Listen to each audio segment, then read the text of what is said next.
us where you are, who you are. Yeah, yep. So I'm Andrew Beaver with the Beaver Insurance Agency. We're an Allstate family, as you can see, 3 generations strong. So it was my grandparents, and my parents are here, kind of hoping to sunset them into retirement soon. And my brother's over here with me. So family-run insurance, all I've ever done, and basically Chester County. So we cover all of Pennsylvania, but I've got offices in Chester Springs and Thorndale. So, Downingtown, Exton area, Westchester is kind of our stomping grounds. And we've been at it for 43 years now. And I love it. I'm an insurance nerd. So I love anybody that's willing to listen, I'm willing to talk. I'm the same way with real estate. Like, people are just like, they'll ask me anything. So I love it. It's like your business, and similar to our business, because it's all about serving people, and it's all about, getting on the phone and everything. So that's what I tell people. It's a life hack. I get paid to help people. It's the coolest thing, It is the coolest thing. I totally agree. You know what I get a lot of joy of is those pictures when it's Halloween, first day of school, Christmas, and somebody's got their kids like in front of the Christmas tree or at the doorstep with the little first day of 3rd grade. And it's like, yep. The house is in the background. And then I watch the kids like just grow up in that. Like, I love that. I don't know. That Totally. sounds strange, but I love that. It's like one of my favorite things.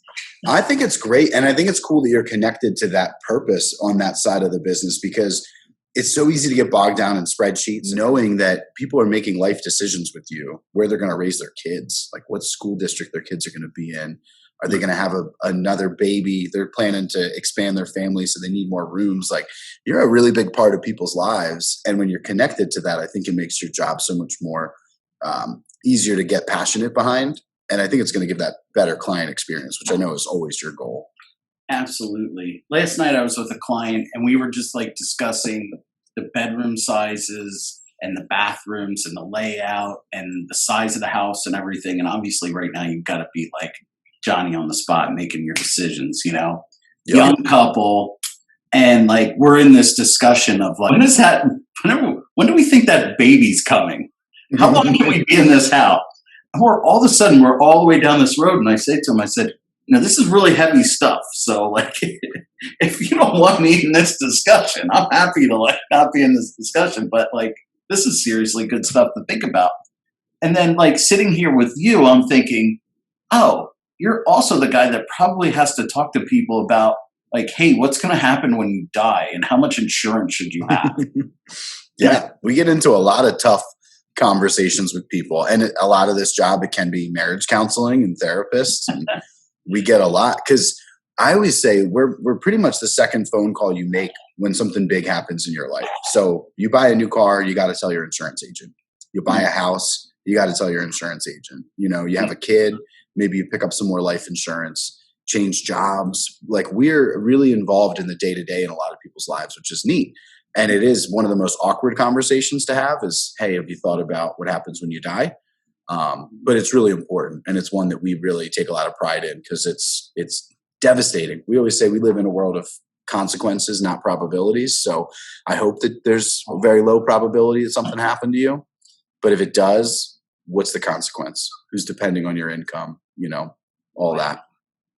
That's intense. We live in a world of consequences, not probabilities. Yeah. I'm going to write that down. I think we should just end here. There you go. I have those discussions as well, but I've never had that phrase. I'm definitely going to put that in my pocket. Yeah. And you can quote me. It's not something I came up with, but read this really great book one time called Living a Life of Significance. And it was about our industry, insurance and finance. But that's the thing is, if you talk about life insurance and you buy a term insurance policy, the odds that it'll pay out is like 1% to 2%. Sure. So I have guys, men and women that'll say, well, really low odds that it's going to pay out, so I don't think I'm going to buy it. And I'm like, is that what I tell your kids at the funeral? Like, sorry, you guys got to move out of this house. We don't have money to pay dad's medical bills. The family's upside down now because there wasn't a really good chance something would happen.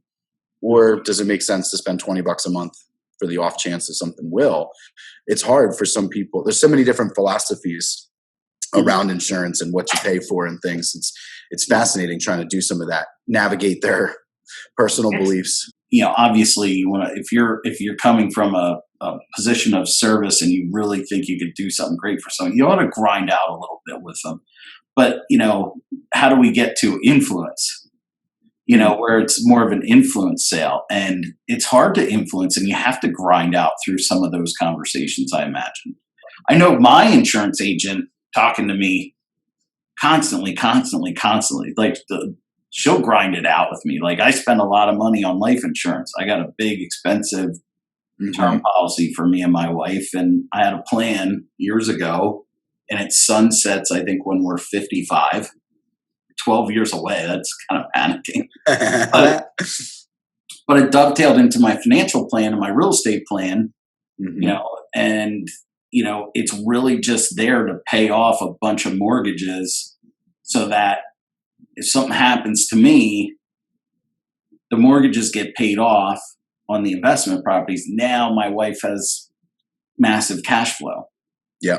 You know what I mean? And then that'll serve as the insurance and wealth building to a lot of levels as well. So that was my plan.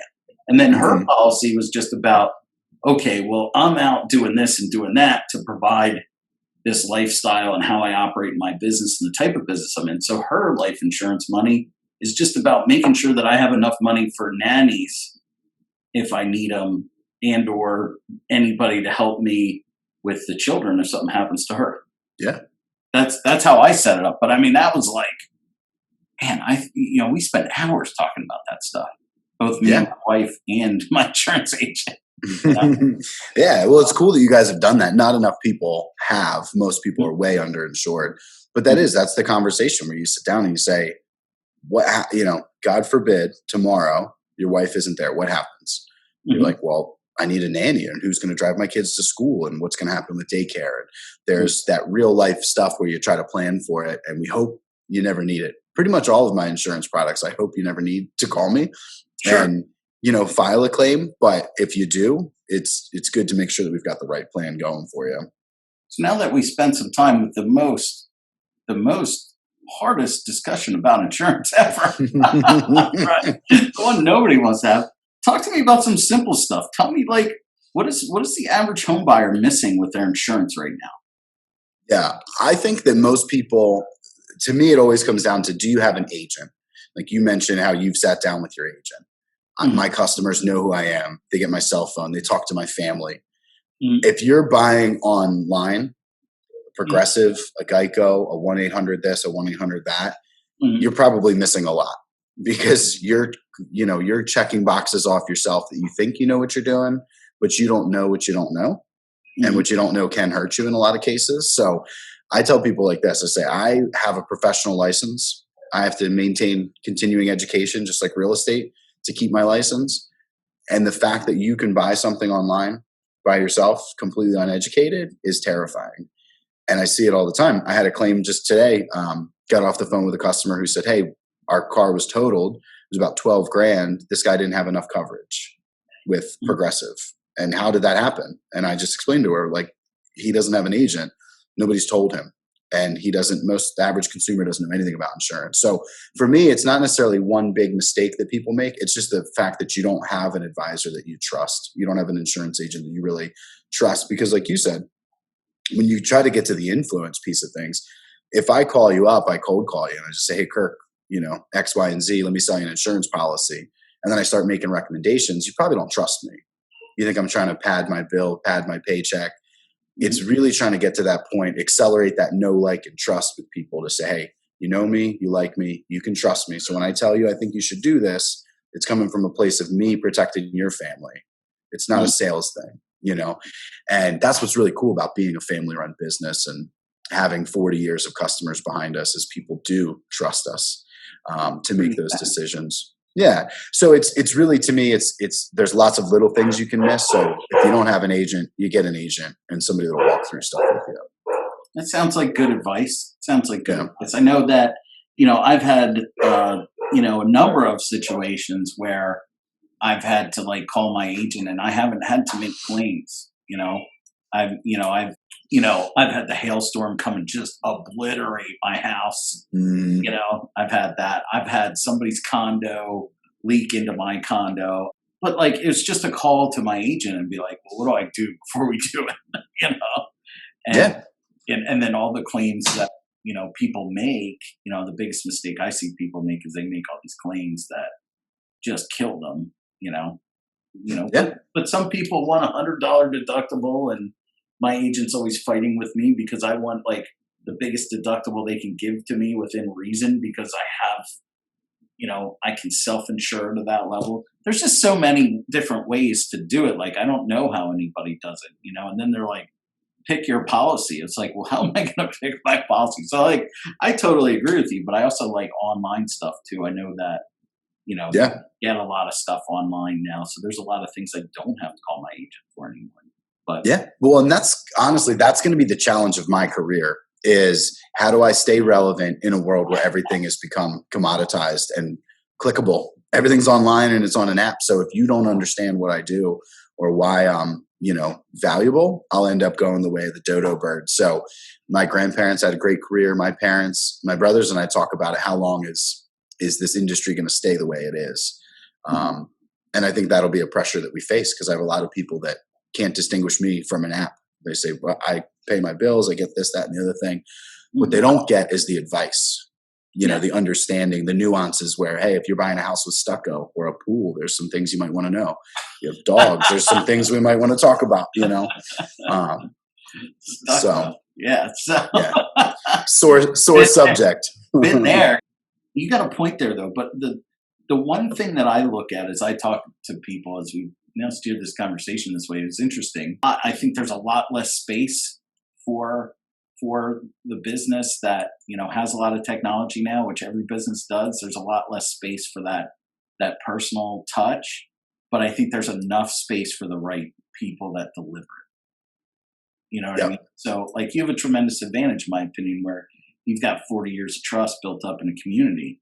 You can't click that. Right. You can't click that.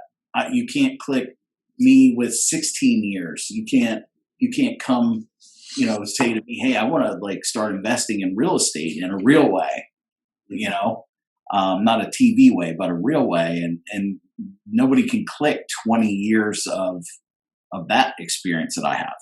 You know what I mean? So I think there's space for us, but here's the thing too. I don't know if you've noticed this, but everybody, even if they are in our type of personal services businesses, if you will, right? Everybody has an app, a process you could do on an app or whatever, and they immediately send you that, or they immediately send you a contract. They immediately send you to their technology without getting on the phone and explaining. Without getting on the phone and explaining. I mean, in the world of DocuSign and stuff, how many people just click and move on, and then they look at it and go, oh. I think you're absolutely right that I'm expecting to get a purer customer base, a deeper customer base of people that value what I do, because most of what I do anyway comes from referrals. People that already come to me with an understanding that I'm going to be able to help them, or I'm going to be an important part of their business plan, family plan, financial plan, whatever it might be. The customers that you got to meet people where they are. People that just want to click stuff online are always going to want to do that. And that's great. And I hope that, Mother Allstate creates great avenues for them to do that. And the people that want the hand holding and the high level of service, they want to talk through that. I'm here for that.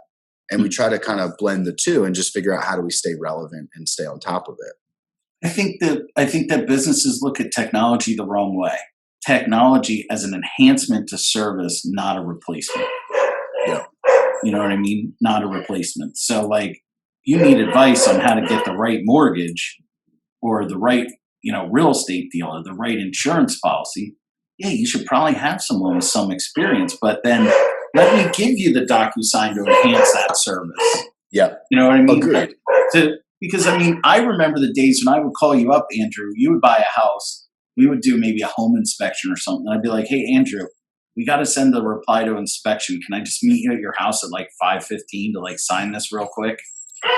Yeah. You know what I mean? Like, so like, I was one of the first people that I saw around that was using DocuSign. And I actually literally called my broker at the time and was like, is this legit? Because this is going to save me and my clients like so much friction, so much time, so much hassle. And then I used it and I forced myself through it. And then all of a sudden I was like, oh, this is bananas. I was like, this is great. Tell us the number one thing, like just one thing besides the agent, like one thing that maybe we should look at, whether we have an insurance policy today or that we do have an insurance policy today. But it's really high on the radar right now. Yep. For me, it would be liability coverage. And that can be on your home, on your auto, or you buy something called a personal umbrella policy. People don't understand how important it is, number one, and how cheap it is. So super cheap. Yeah, it's unbelievable. And to increase coverage, people just assume, especially if you go online and you click it yourself, you say, man, I really don't want to spend a whole lot. You pick the minimum amount and you go with it. And people assume if you double your coverage, you're going to double the premium. And in a lot of cases, it's pennies. And I tell people all the time, $1 million umbrella, a blank check for Kirk for $1 million and all the attorney's fees covered for you, it might be $300 a year, maybe $500 a year. I pay like $350 a year for one of those. Yeah. And my attorney is $350 an hour. So for 1 hour of my attorney's time, you get a blank check with $1 million, make all your problems go away. Car accidents, whatever it is, it's the most peace of mind for the cheapest. So liability, I'm always encouraging people or fighting with people to increase their coverage. State minimums should be criminal, in my opinion. If you just have the bare minimums, you're doing a real disservice to you, to your kids, to anybody you might hit, your family, your future. You know, people can garnish your wages, really put a hurting on you if you don't have enough coverage. And hindsight's 2020. If I told you, hey, another $5 a month, I could have made all your problems go away. People would do it all the time. So definitely, get an agent and they'll talk to you about it, but look at your liability. So tell me quickly, because I know a lot of people that don't have these policies, right? And I've had one for years for a number of reasons. And I feel like I should get more. I feel like I should ask that question. Now talking to you, which is valuable. What type of stuff does that cover? If you're just Johnny, W-2, one house, 2 cars, a kid, one kid, and just vanilla as you can be as far as like complication in your life. One house, car to average person. Like, definitely. What would that do for them? Like, what situations would that help with? Yeah. So anytime there's a potential lawsuit. So when we say liability, I typically think lawsuit. So a car accident comes from car insurance. A property policy, so whether that's landlords, homeowners, renters, condo, any type of home policy like that is going to cover anything other than a car accident. So our number one claim is dog bites, right? We can hear your dogs in the background. They get out and bite the mailman. An attorney's going to take that case. You're going to get sued for 20, 50 grand, whatever it might be, at the drop of a hat. And it'll settle. People know what cases like that are worth. People get hooked up in car accidents. If you have kids, my kids were at the playground. They push another kid off the slide. They break an arm. This family sues me. My kids are at school. They're bullying somebody. I mean, basically anything you could get sued for. And in this world, everybody sues everybody for everything. And now more than ever, because the world has just gone so litigious, So that's a wide range of things. Yeah. Basically anything you could be sued for. The only time it won't help is if it's professional. So in your real estate business, you'll have E&O insurance or general liability for it. But otherwise, you could be at the grocery store. I mean, we have a couple times a year. You could be just about anywhere doing just about anything. We've had people that have died. We had a guy a couple years ago in a shower at a friend's house, slipped and fell, hit his head, died. He got sued. And it was a friend of his. He was over there. He didn't do anything wrong, but things happen. People break legs, dogs bite people. We've had people, fall, decks collapse. I mean, all kinds of stuff. Yeah, stupid stuff happens. Yeah, for sure. I hate talking about all that stuff, all that negative stuff. But, I know. that's. But anyway, I I just wanted to do something that might bring some value, a video. No one's Yeah. about insurance. Yeah. It's the most boring topic. We try to make it interesting. I love it, but yeah, it's not always fun. It's something that now our conversation is out in the world. Yeah. But Appreciate you putting this on and having me out. good man.